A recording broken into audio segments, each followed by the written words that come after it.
Basically, when I met Gary, or married Gary 6 years ago, he said, "Stick with me, baby, and we'll go places." And that's all we've ever done, is moved and travelled and had a very exciting time. Up to today, we've done 24,350 odd. Just about spot on 75 kilometres a day. 13 countries. Collectively, we call ourselves the e-bike cycle tourists. We were in Bangkok. Rochelle had taken a job at an international school, but she got very sick. Rochelle came home one night, not well and pretty stressed with her work, and I said, "Come and sit in the balcony and I've got something I want to put to you." So I said, "Look, why don't we throw everything in, you quit your job, we go home, sell our house, and we'll go and do cycle touring on e-bikes." The salmonella was from food poisoning originally. We got a secondary blood infection, created an acute reactive arthritis, which meant slowly every joint in my body started to feel like nerve pain, and I felt like someone had severed my arms and legs and just left me there to die, because the pain was so excruciating. I couldn't even walk, I couldn't put weight on my feet. And I honestly thought that she would say, "You've got to be joking, it's not on." But she didn't, she just said, "Yep, let's do it." It's just been life-changing. Initially, when I said yes, I physically didn't think I'd be capable, but I said yes anyway. So then I had to start thinking about my physical fitness. I knew that we could never do it on a normal touring bike like I've done in the past. It's too physically demanding, but an e-bike is perfect. You know, it allows you to go anywhere, and we both love cycling together. It's something we've done on regular bikes, on mountain bikes.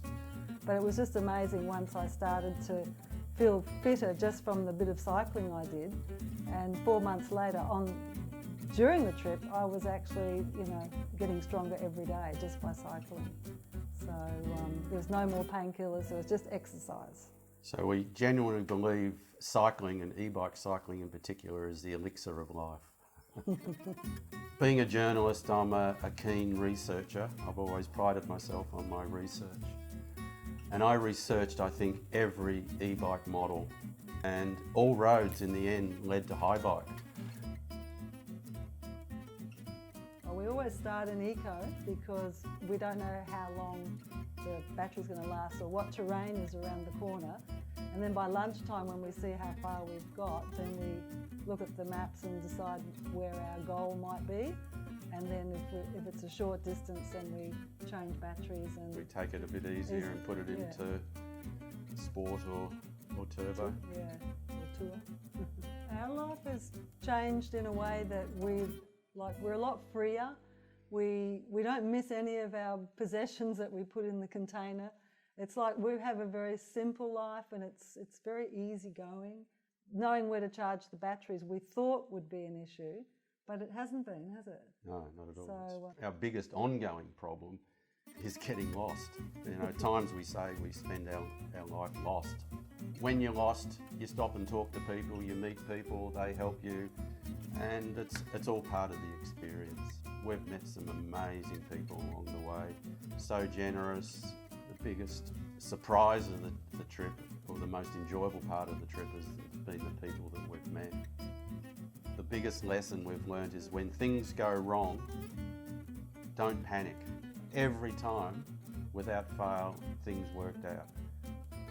We've just learned to go with the flow. Go with the flow, that's it, yeah. Physically, I feel the best I've ever felt. So I used to get out of bed, sore back or whatever, and now I just jump out of bed, get ready, and it's sort of become a routine now, and it's very easy. I look forward to bed. It's so cosy in our little tent. I like a firm bed anyway, so camping is a firm bed. Wake up feeling refreshed and ready to go.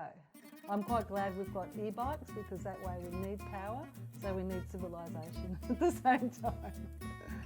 Our future plans are to keep cycling. We just feel so fit and vital at the moment. We're trying to look at a way that we can continue to do this. We want to incorporate cycling in our life, basically. E-bikes really are a vehicle for people to embrace life. Doesn't matter what age you are, as long as you can get on that seat and turn the pedals. An e-bike allows you to be mobile. And we don't feel like we're doing anything really amazing, but it's so nice when people tell us that we're an inspiration, especially, you know, selling your house, and that's the biggest thing. A lot of people can't imagine selling their house and just up and going somewhere.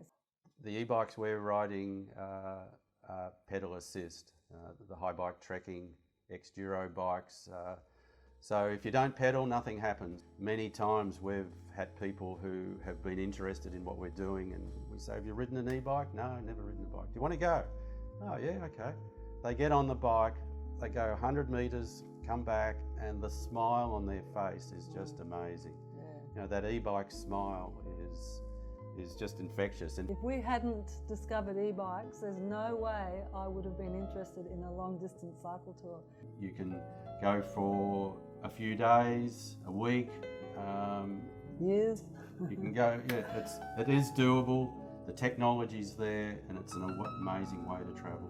And I think one other thing about travel at the moment, so many people just watch the news and look at the doom and gloom, and they're too scared to go anywhere because they think, you know, there's terrorists, there's this and that. And it's really very liberating to be in all these different countries, and there's so many nice people everywhere, and you just get a different outlook on life rather than like our parents might be watching the news over and over again and think where we are is very unsafe. But we're on, you know, cycle paths that are internationally known, and we haven't seen anything, nothing bad at all. Like, we know it's there, but it's not. There's more good than bad in the world, and you just meet amazing people, like-minded people that are also out there doing it. So that's really, you know, very warming to think that there's so many good people on the planet and not dwell on all the bad things that are going on. We've said many times that we're two ordinary Aussies who refuse to live an ordinary life.